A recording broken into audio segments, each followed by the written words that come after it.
Distinguished guests, ladies and gentlemen, the topic of this second session is positioning sustainable vegetable oil in the global markets.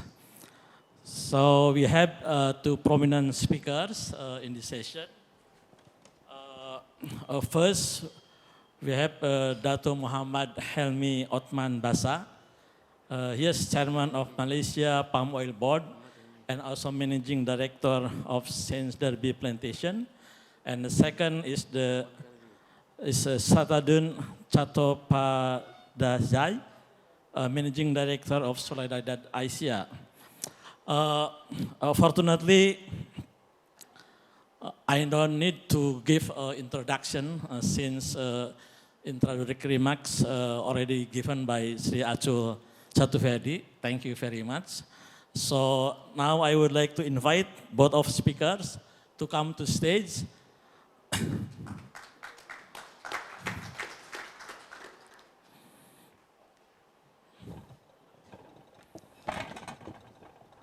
I just would like to make a little bit change in the arrangement. So I would like to give first time for each speaker for around 15 minutes. But they are going to stay with me here in the stage, instead of going back to the seat.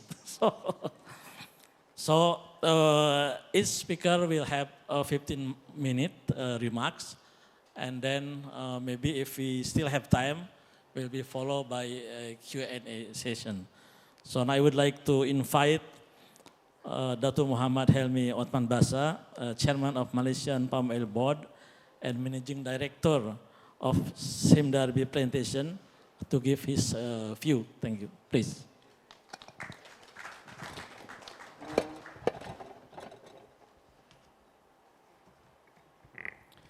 Thank you, Dr. Mohammad Fadhil. Bismillahirrahmanirrahim. Your Excellencies, distinguished guests, Assalamualaikum warahmatullahi ta'ala wabarakatuh, and very good afternoon. Namaste. We are here talking about sustainable palm oil, and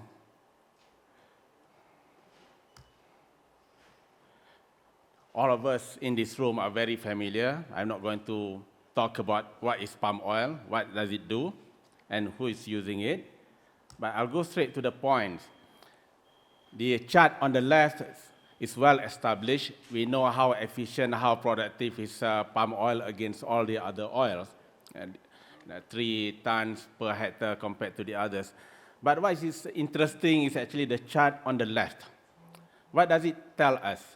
It tells us, assuming there's only one vegetable oil in the world, what does it require in terms of hectareage to produce the oil that is needed by the world population? And you look at from the top down,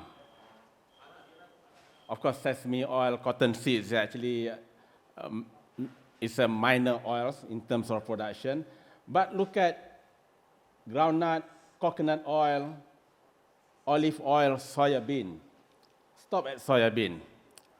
It says there, the world requires 490 million hectares of land to produce what is required by the world population. And in contrast, if it is just palm oil, it only requires 77 million hectares, which is just about slightly more than 3 times, or just below 3 times, of what is now being planted with oil palm in the world. That's what it means. So for those parties out there who were really against palm oil, they have to look for that kind of hectarage, 490 million hectares, if they just want to produce soya, or 312 million hectares if it is just sunflower oil. These are facts, and you can't run away from that. Obviously, we know Malaysia and Indonesia produce about 85% of the global palm oil production. And India, of course, after Indonesia, because they consume a lot more in their country due to especially the mandate on biodiesel. But India consumes 9 million, and we heard just now that this number is going to increase to 10 million in 2023. India's population is 1.4 billion and is growing. Even if we assume it doesn't grow, but as you know, when there's more middle class, their living standards gone up, people consume more oil and fats. At 1 kilo extra, currently India is actually consuming about 17.5 kilo per capita. 1 kilo extra a year means India needs 1.4 million ton extra of palm oil.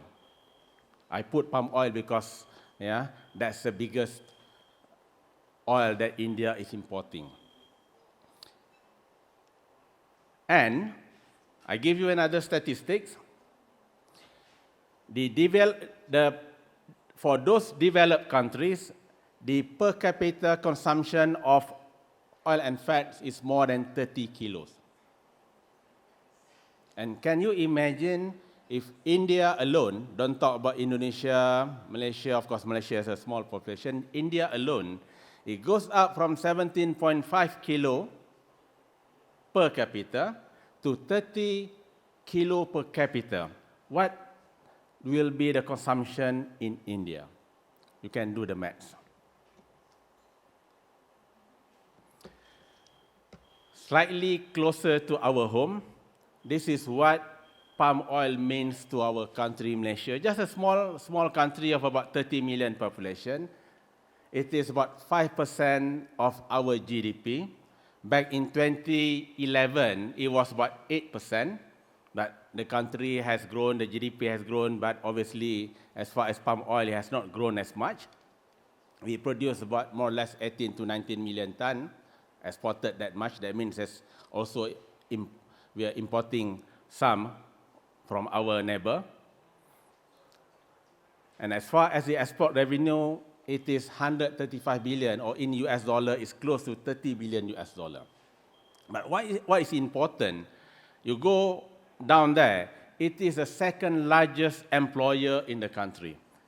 That shows the contribution. Again, of course, for context, it's only 30 million population in the country, but there are more than 4 million, which is about 13% of Malaysian population who are depending on this industry. 13%, which is actually a big number.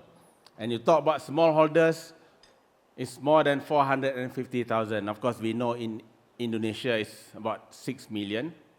But this shows how important is this industry to our country. And this is the industry that faced so many challenges for the last 20, 30 years. More than any other food product. You can see here some of them, or most of them. It's all about environment, greenhouse gas, high carbon stock, peat, safety and health. Of course, safety was a big issue before, and it's coming back. There's now issue about biodiversity, and God knows what will be coming our way in the next few years. But the point is, there are so many challenges faced by this industry.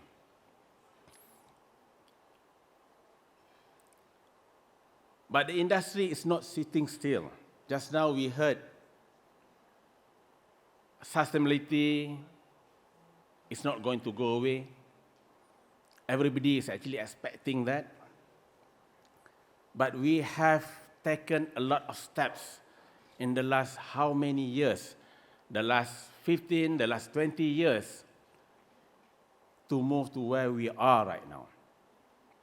There's all these certifications, whether they are RSPO, which is voluntary, MSPO and ISPO, these two are mandatory. There's ISCC, there are national laws that governing this industry. There are many other international standards, and now we talk about EUDR, which is going to be implemented very soon. There are so many others that this industry is facing, and you can say this is a bit of unlevel playing field that we are facing. But as I mentioned just now, the industry is not sitting still. We are moving forward. We are embracing this. We are trying to change. And the least that we expect is all these efforts actually being acknowledged, being recognized, and being rewarded, and not the reverse as what we are actually seeing right now. But I share a little bit because, of course, I'm also coming from Samdabi plantation. I share a little bit of story, what we have gone through. You can say this is a real case study for us. You can take a leaf out of the whole playbook that we've been doing all this while. And this is our sustainability journey, which started not 5 years ago, not 10 years ago, not 15 years ago, but it started way back in 1985, close to 40 years ago. And this is just to show, this is not new. Of course, we didn't call it sustainability then, we didn't call it ESG then. Back in 1985, we were the pioneer in coming up with this zero burning technique in plantation.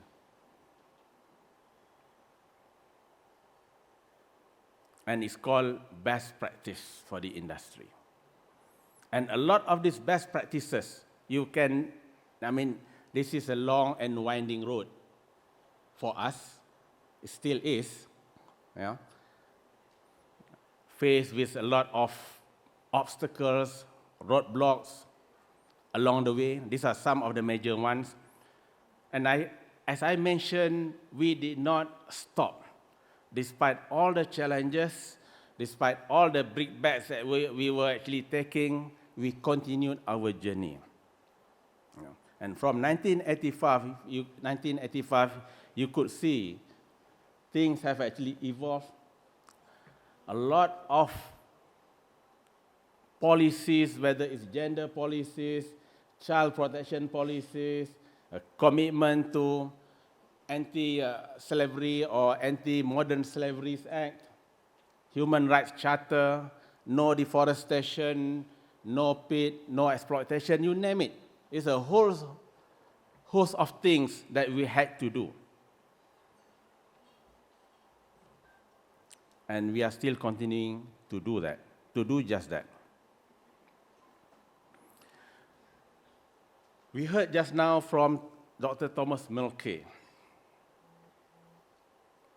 The world is now facing a dilemma, a big dilemma. On one hand, I just gave you some facts just now about the consumption. But on the other hand, companies like us, not just like us, there's so many other companies out there, we can't grow anymore. The moment we go and touch one tree, unfortunately, there's there's eye in the sky, satellite will go and take that picture. We are going to be accused of cutting down the tree, and the word is deforestation. And no companies, whether it's Samdabi Plantation or you name most of the big players, dare to go and do or clear this forest for I would say, the best part of the last 3 to 4 years. And obviously going forward. What does it mean? That means there is no new plantation coming up. So the only way is to get as much as possible from the existing land that we have. And this is the journey that we did, that we started back in 2009, which is what we call our genome project that we started to get more from the same amount of land that we had. This is just an illustration what genome means. Yeah, I'm not very technical, but it shows the map of the genomic, what they call this genetic genome in palm oil, and the level of details it provides, because this is where the breakthrough comes in.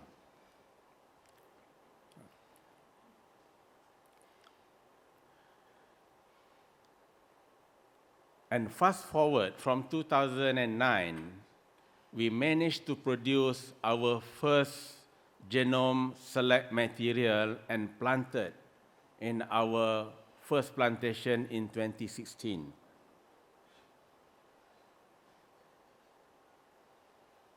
And it gives, of course, this is under the best environmental condition, climatic condition, it gives 50% more of oil. This is oil, it's not just yield, it's yield plus the OER of what the normal planting material gives. And can you imagine if we can, obviously, this is like I said, under the best condition, it may not be replicated in the same way, yeah? But anyway, what I'm trying to say here, we can. If we plan properly, we replant. Obviously, you are not replanting everything in 1 year, because replanting is about 4 to 5% a year.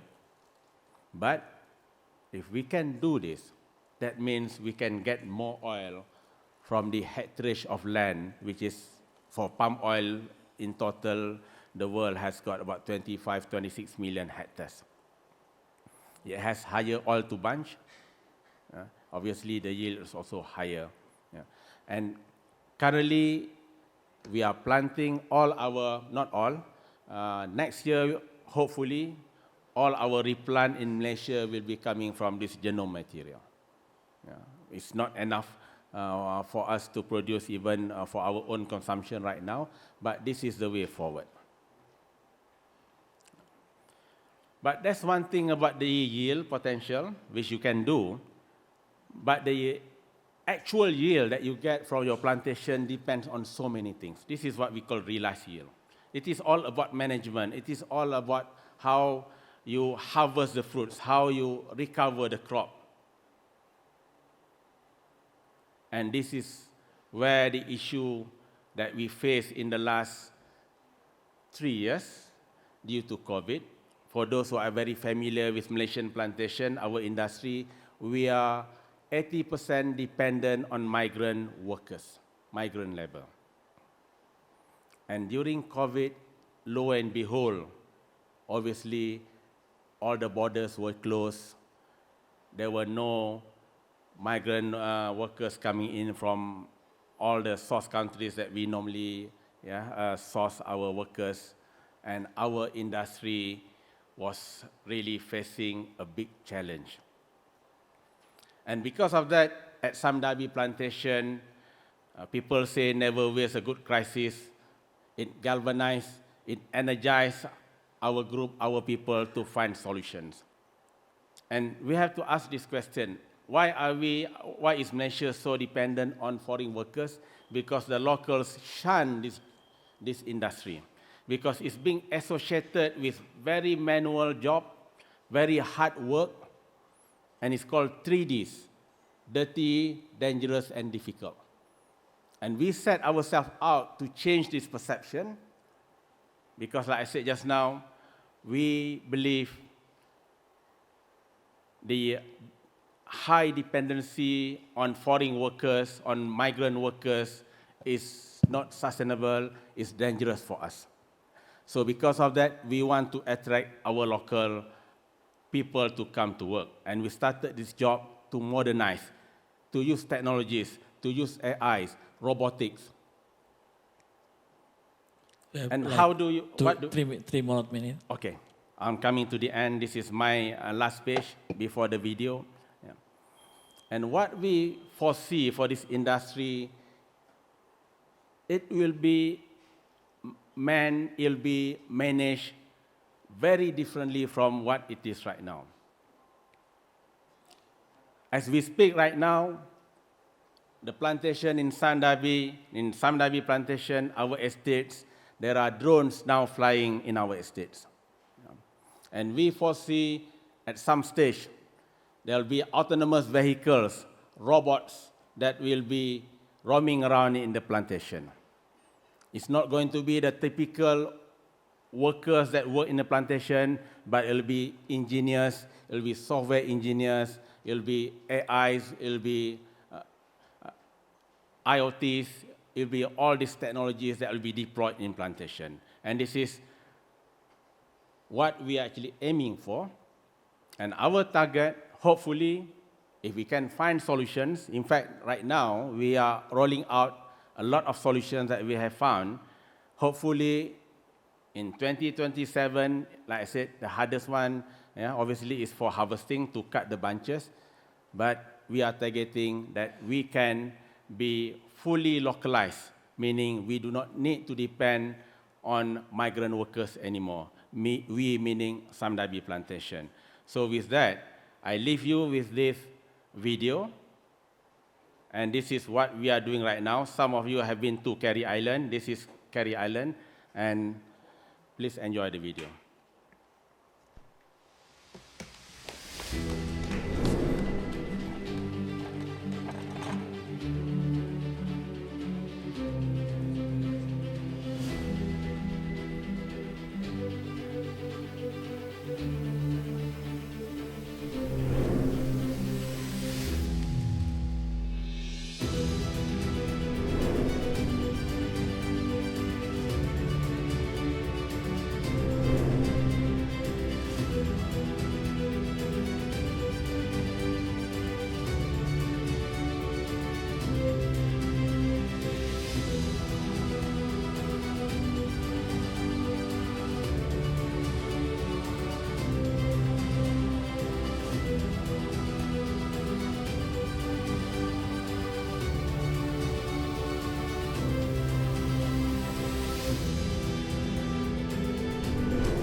Thank you very much.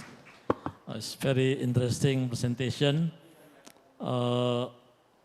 This is the example of the challenge becomes opportunities, right? How you transform what do you call it, the management of the Samdabi Now, I would like to invite Mr. Shatadru Chattopadhayay, Managing Director of the Solidaridad Asia, to give his presentation. The topic is a strategy to enhance inclusivity of smallholders in sustainable vegetable oil supply chains, perspective from civil society organization. Please, Thank you. Thank floor you, Mr. is Chair. yours. Respected dignitaries, excellencies, the dignitaries from the Solvent Extractor Association here, Asian Palm Oil Alliance, and all other respected guests, and of course a warm welcome to our representatives from CUKK, the Kalimpong group. They have also come all the way from Kalimantan to this workshop. Welcome to all of you. Thank you. I think in the beginning, today with Dr. Milky, and then subsequently this was shared by many of you, we heard about two important aspects. One, palm oil is not growing. And two, smallholders needs special attention. These were the two things which really struck me when they were talking about. So my presentation basically is covering in three parts. The first part, why is smallholders important? Why is their inclusivity important? And definitely, why is it important from an Indian perspective or Asian perspective? Two, what are the 5 major hurdles in that way? Of course, there will be some prioritization. I have just tried to prioritize them, those 5 major issues. And what could be the 5 major solutions? Because we need to talk in this gathering about solutions. What are the concrete things we need to do as we move forward? So let me start with that. I think we know about the smallholders. I would not go into this slide about how many smallholders, but one thing we must understand, very little amount of smallholders are certified today. When we talk about sustainable as certified, under the global standard, Malaysia has done wonderful job in getting MSPO certification for the smallholders. Indonesia, we are working towards that direction, but there is still a little bit of a journey around that. But I think the bigger issue is why they are important. And again, it is giving statistics to all of you kind of embarrasses me because you have the statistics in your fingerprints.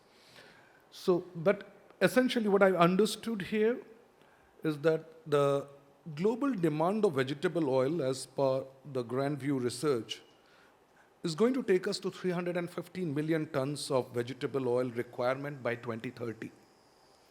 Compare that with the growth of palm oil, we are going to increase at around 2.5% compared to 4.5% of the growth of vegetable oil.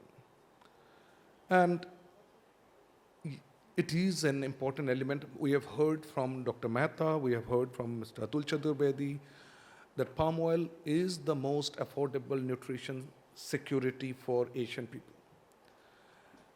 But then we just saw 100 million tons of additional vegetable oil requirement, and I think we saw the first slide from my previous speaker about how much of land will be required to do 100 million tons of additional palm oil, additional vegetable oil. Just a simple calculation, palm oil will require 26 million hectares to get this additional oil. And soybean and other oils, soybean will require 200 million hectares. Do we have that kind of land?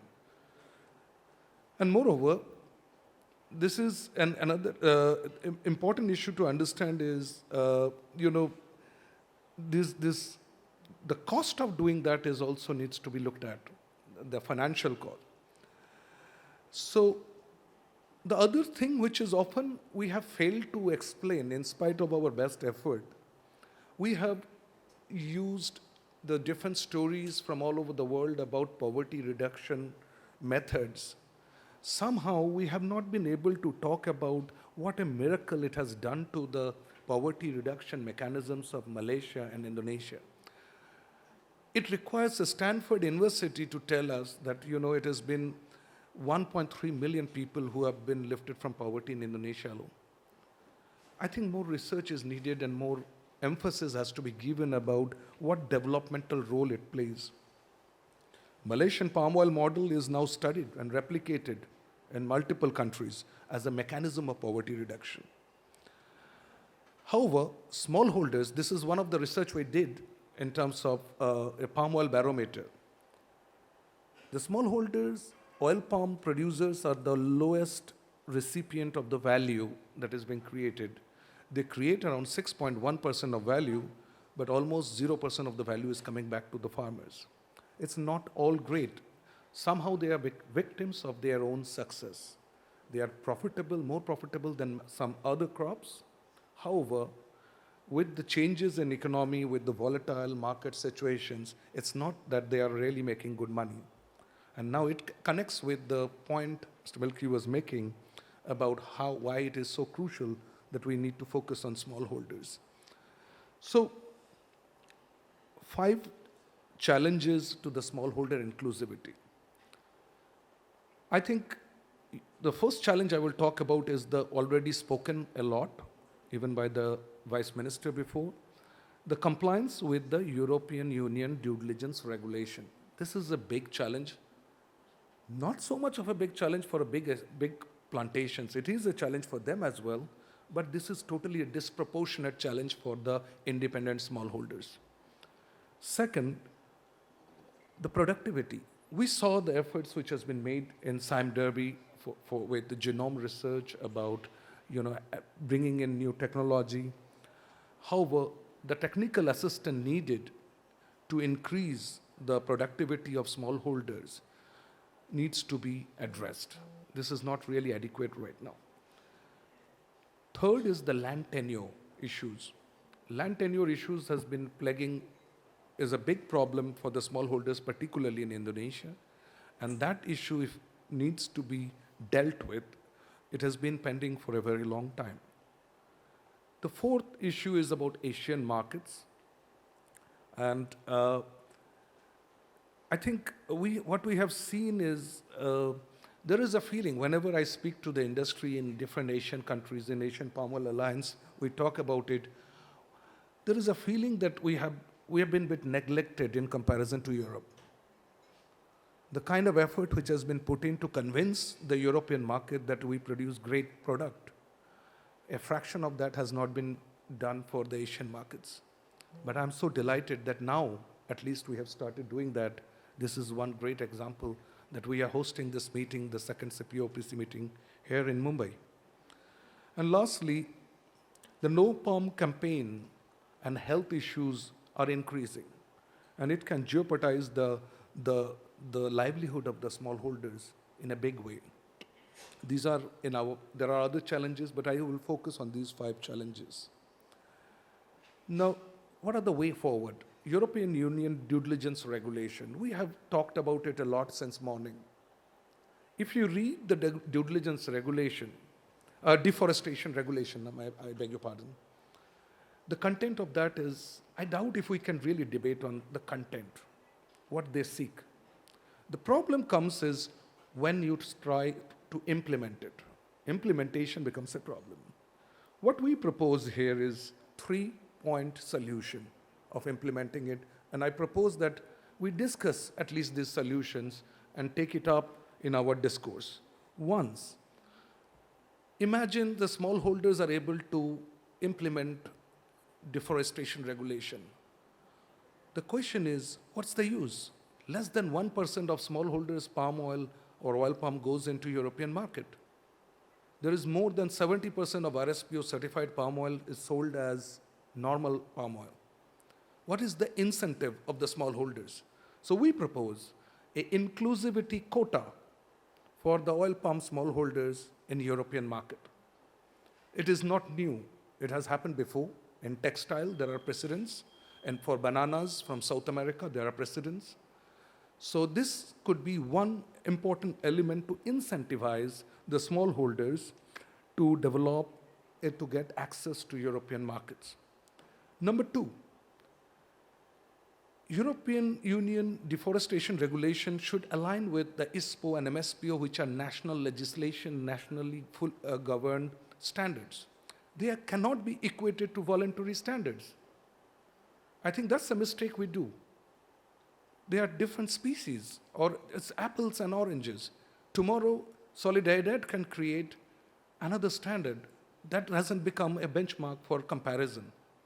So there is a necessity to talk to the European Commission, and therefore the partnership we have with CPOPC, where we are engaging with the European Union, this is one of the aspects I would propose to take up, is to benchmark what is required for ISPO and MSPO to be accepted as a tool or a mechanism for deforestation regulation.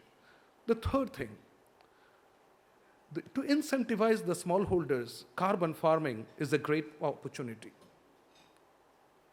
There could be, if we, ultimately the ambition of deforestation regulation is about, ensuring that the climate change doesn't adversely affect human beings.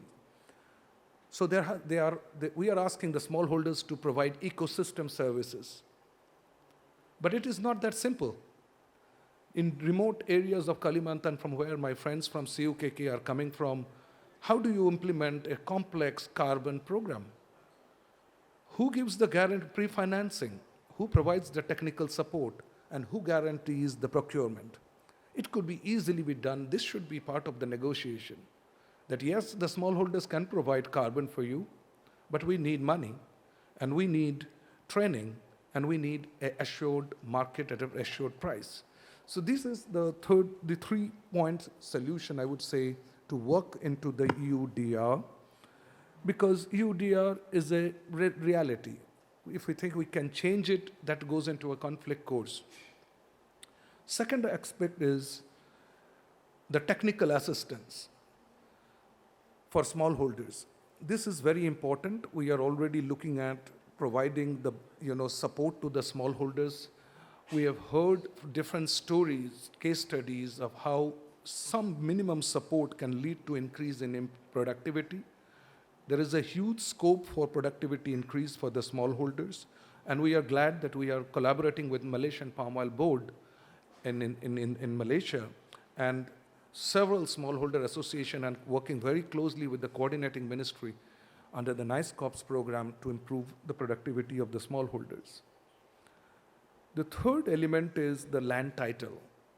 To do carbon, to get assurance, to be part of the due diligence regulation, the deforestation regulation, or any other thing, there is a necessity for land title.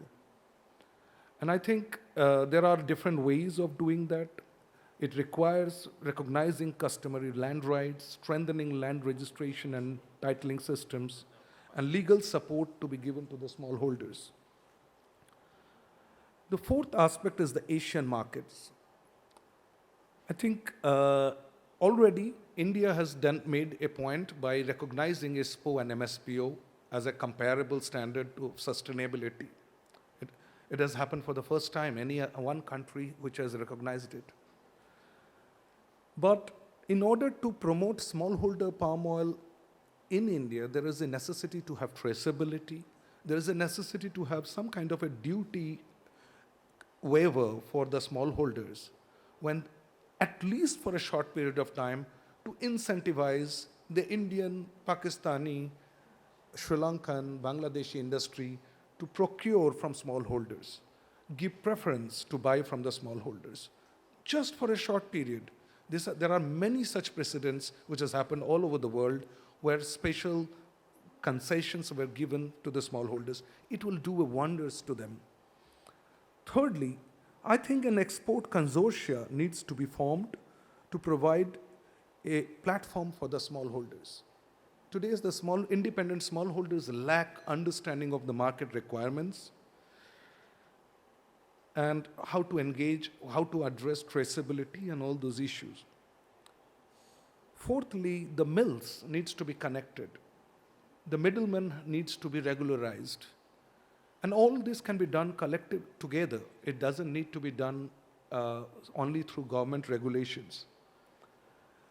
And digital platforms and digitization of the supply chain is becoming a requirement today so that we can clearly understand how it will go. So, and this is very crucial for all of us, and particularly for Asia, because if we look at the projected demand for vegetable oil, Asia Pacific will be requiring 62% of all the vegetable oil to be produced by 2030. So it's not a requirement coming from the West. Probably what we need to know, understand is this is what we need. Even India, probably, is expected that it could be importing around 17.5 million tons of palm oil by 2030 as per some of the projections. Chef, 3 minutes more. Okay, I'm done. 2 minutes. So this is I've already shared. And then this is the anti-palm oil campaigns that is happening. You can see this new product that has been launched in India. So the anti-palm oil campaigns comes from 3 aspects. One, it's responsible for deforestation, sustainability issues, all those circles we saw in the previous presentation. The second is about health. There's a bad for health. These are all, coming up. And then the third one is about no palm products are coming up in India too. And we don't have a strategy of countering it. Or we have only very, very sketchy level of strategies to counter it. So this is very, very crucial if we want to grow. So so for anti-palm oil campaign, I suggest that we develop a collaboration between Asian Palm Oil Alliance and CPOPC. This is something which will go a long way in both the organizations from a consumer end and from the producing end coming together for one united agenda. I think it also helps if IPOS, the Indian Palm Oil Sustainability Framework, is supported. And we also need to facilitate joint ventures. We have been asked the question during Dr. Mehta's presentation that whether the people are consuming at the household level palm oil. Why would people consume it if there is no effort to develop, likable brands? There's very little effort has gone in to make fantastic brands, an aspirational brand of palm oil. These are the things probably we need more collaboration. As long as we leave it as business as usual, things probably would be difficult to change.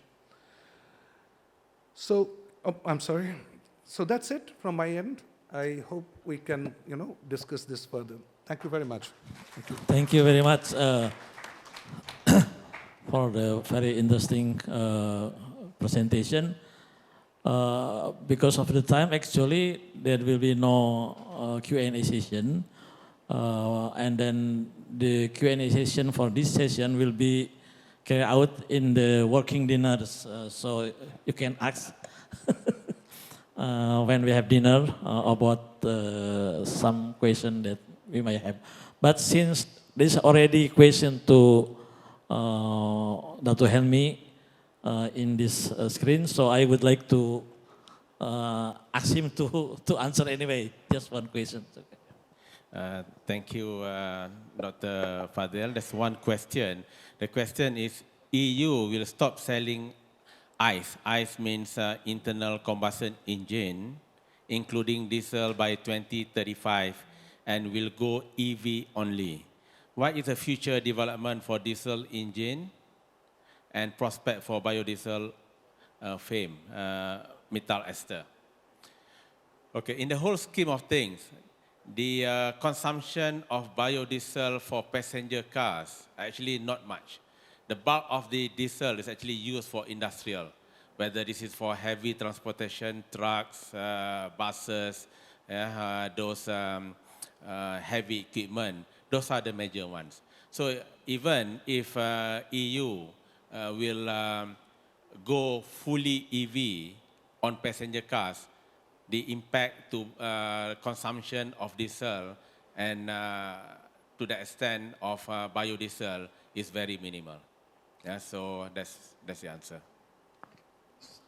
So don't worry about that, right? So thank you very much for very interesting presentation from both speakers and also from introductory remarks. So with this, I think I would like to end this session. And again, thank you very much.